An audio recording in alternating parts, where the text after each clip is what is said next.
Hello students, आज के इस वीडियो में हम इम्पेरेटिव सेंटेंसेस के बारे में पढ़ेंगे।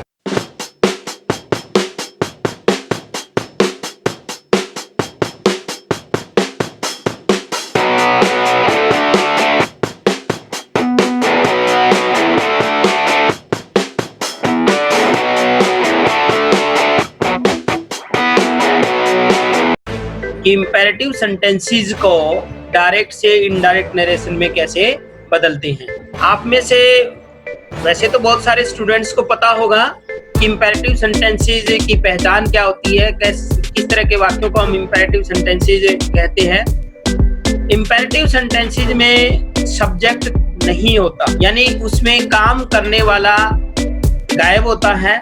सीधा ही उसके अंदर जैसे ऑर्डर का भाव है, रिक्वेस्ट का भाव है। जैसे मैं कहता हूँ इधर आना जरा, किसी को कहता हूँ come here, go to bed. इस तरह के जो वाक्य होते हैं इनमें सब्जेक्ट नहीं होता, सीधा निर्देश दिया होता है, कोई इंस्ट्रक्शन दी होती है। इंस्ट्रक्शन में भी in the form of request हो सकती है, in the form of order हो सकती है, किसी भी नॉर्मली भी एक इंस्ट्रक्शन हो सकती है कि जाइए पहले आप अपने दांत साफ कीजिए। तो इसके अंदर सब्जेक्ट नहीं है कि आप किसको कह रहे हैं। इसके अंदर हिडन होता है सब्जेक्ट, हमेशा हिडन होता है यू, यानी आप जिसको रेफर कर रहे हो वो यू होता है सामने वाला। डायरेक्ट से इनडायरेक्ट कैसे बनाते हैं ये हमें देखना है, तो इसकी पहचान करनी जरूरी है। इसमें बिगिनिंग में आपको सब्जेक्ट नहीं मिलेगा और लास्ट में इसको फुल स्टॉप लगेगा। तो ज्यादातर स्टूडेंट इसको सिंपल वाक्य समझ बैठते हैं, वो बिगिनिंग में देखते नहीं है और लास्ट में फुल स्टॉप को देखकर समझते हैं कि ये तो सिंपल वाक्य है, और उसको सैड या सैड टू को टोल्ड में बदलकर वो वाक्य गलत बना देते हैं। तो इसका विशेष ध्यान करना है।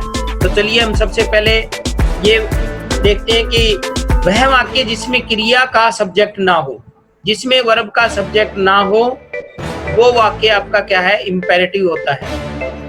अब इस तरह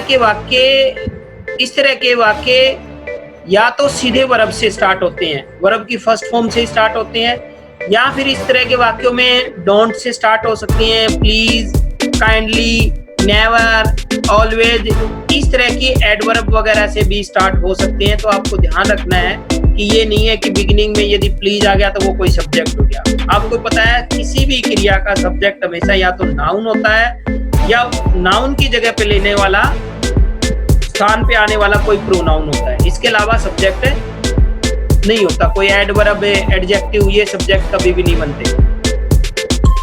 तो शुरू होते हैं जिसमें सैड या सैड टू को। यदि आपको लगता है कि रिपोर्टेड स्पीच का वाक्य इम्पेरेटिव है तो उसमें सैड या सैड टू को हम किस में बदलते हैं, कोई पर्टिकुलर एक में नहीं बदलते। जैसे हमने अभी तक हमने किए हैं, इंटेरोगेटिव सेंटेंस किए हैं, उसमें आस्क्ड में बदल दिया हमने, सिंपल में हमने सैड टू को टोल्ड में बदल दिया। इसके अंदर हम अलग अलग भाव के अनुसार अलग अलग रिपोर्टेड वर्ब को बदलेंगे। मान लीजिए यदि नॉर्मली भाव है तो उसमें सैड या सैड टू को हम आस्क्ड में बदल सकते हैं।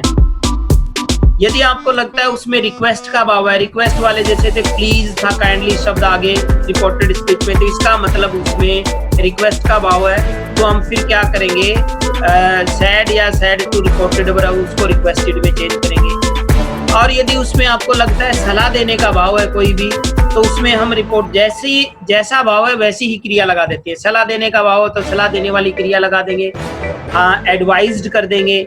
यदि आपको लगता है उसमें ऑर्डर देने का भाव है तो हम क्या कर देंगे, ऑर्डर की ऑर्डर्ड लगा देंगे। या फॉरवर्ड, यदि उसमें उस वाक्य के अंदर मना करने का भाव है, इस तरह का वाक्य डोंट से स्टार्ट होता है, मना करने का भाव है, तो उसमें हम क्या करते हैं, फॉरवर्ड क्रिया लगा सकते हैं। फॉरवर्ड का मतलब मना करना। बाकी जैसा भी होगा वैसा भाव के अनुसार आप इसमें लगा सकते हैं। कोई पर्टिकुलर एक नहीं है कि आप ये लगाओ।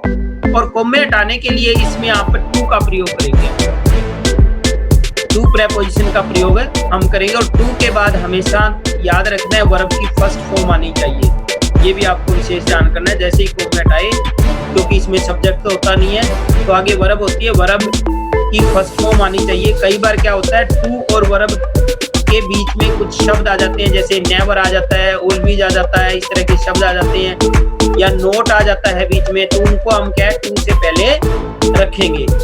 तो इसमें हमें देखिए कि हमारी रिपोर्टेड स्पीच है, फुल स्टॉप तो है यहाँ पर, लेकिन स्टार्ट में देख रहे हैं प्लीज से स्टार्ट हो रहा है, प्लीज से है तो इसका मतलब डेफिनेटली ये क्या इंपेरेटिव है, इसमें सब्जेक्ट है नहीं है, क्योंकि पे हमारी वर्ब है, वर्ब से पहले कोई भी नाउन या प्रोनाउन का यूज नहीं हुआ है। तो इसको हम प्लीज है तो हमें भाव का पता लग गया, प्लीज वाले में रिक्वेस्ट का भाव है, तो हमने इसको क्या बना दिया, द असिस्टेंट रिक्वेस्टेड, ये हमारा भाव हो गया। फिर कोमा हटाने के लिए हमें लगाते हैं टू का प्रयोग करते हैं। तो ये प्लीज आ रहा है बीच में, प्लीज को हटा दिया हमने, प्लीज और काइंडली को तो वैसे भी डिलीट करते हैं हम, इनका भाव लिखते हैं सिर्फ, और उसके बाद में पे क्रिया आ गई हमारी, टू के बाद में फर्स्ट फॉर्म आ गई, ये विशेष ध्यान रखना है, टू पे एट द डेस्क, और कुछ इसमें बदलने वाला नहीं था। चलिए नेक्स्ट एग्जांपल हम लेते हैं। I said to my friends let me study now. तो इसके अंदर हमें भाव निकालना है, इसके अंदर लेट मी स्टडी नाउ, तो मे बी फ्रेंड ये कह रहा है कि मुझे स्टडी करने दो, तो मे बी वो रिक्वेस्ट का भाव हो सकता है, और मे बी वो जनरली बोल रहा है, आस्क से भी हम काम चला सकते हैं इसमें। तो देखिए इसके अंदर है आई रिक्वेस्टेड माई फ्रेंड्स, ठीक है, क्योंकि रिक्वेस्ट का भाव भी निकल रहा है इसमें, या I asked my friends, asked भी लगा सकते हो यहाँ पे, I requested my friends, comma हटाने के लिए हमने टू का प्रयोग किया, टू के बाद में लेट क्रिया आ रही है हमारी, तो लेट का यूज किया, टू लेट मी हमारा फर्स्ट पर्सन है, सब्जेक्ट के अनुसार चेंज करते हैं तो हम मी का मी ही आएगा, क्योंकि आई का तीसरा नंबर भी मी होता है, मी स्टडी, और नाउ को हमने किस में कर दिया, देन में कर दिया, ठीक है। चलिए नेक्स्ट एग्जांपल देखते हैं। नेक्स्ट एग्जांपल हमारा है he said mind the steps, तो इसका भाव क्या निकलता है, माइंड द स्टेप्स, स्टेप्स पे चढ़ रहे हैं तो थोड़ा ध्यान रखना, इस तरह का उसका भाव है, यानी जनरली भाव निकल रहा है।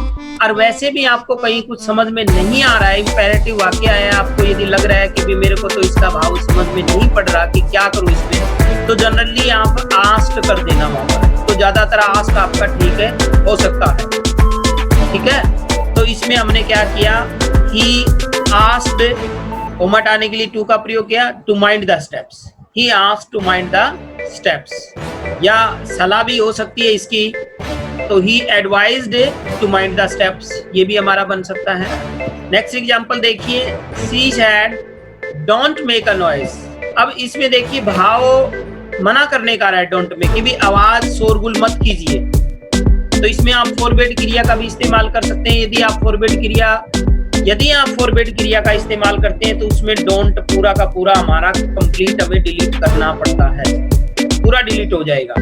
यदि आप फॉरवर्ड का यूज नहीं करना चाहते, किसी दूसरी क्रिया का यूज करना चाहते हैं, जैसा कि इसमें हमने यूज किया, नॉर्मली आस्क का यूज किया हुआ इसमें, तो इसमें हमें फिर डू खत्म करते हैं, नोट को खत्म नहीं करते, केवल डू खत्म होगा इसमें।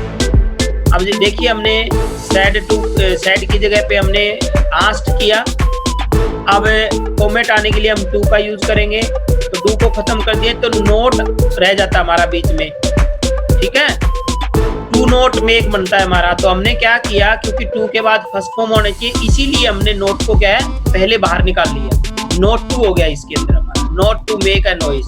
तो ये अपने आप पता लग जाता है, टू के बीच में यदि आपका कोई शब्द आता है तो उसको पहले निकाल के लिख दो, she asked not to make a noise. तो इस तरह से आप इंपेरेटिव सेंटेंसेस को बना सकते हैं बड़े भाव देखकर, और जहां भाव समझ में नहीं आए तो नॉर्मली आस्क क्रिया का यूज करके आप उनको बना सकते हैं। तो इसी के साथ आज का ये वीडियो हम समाप्त कर रहे हैं। Thank you, have a nice day.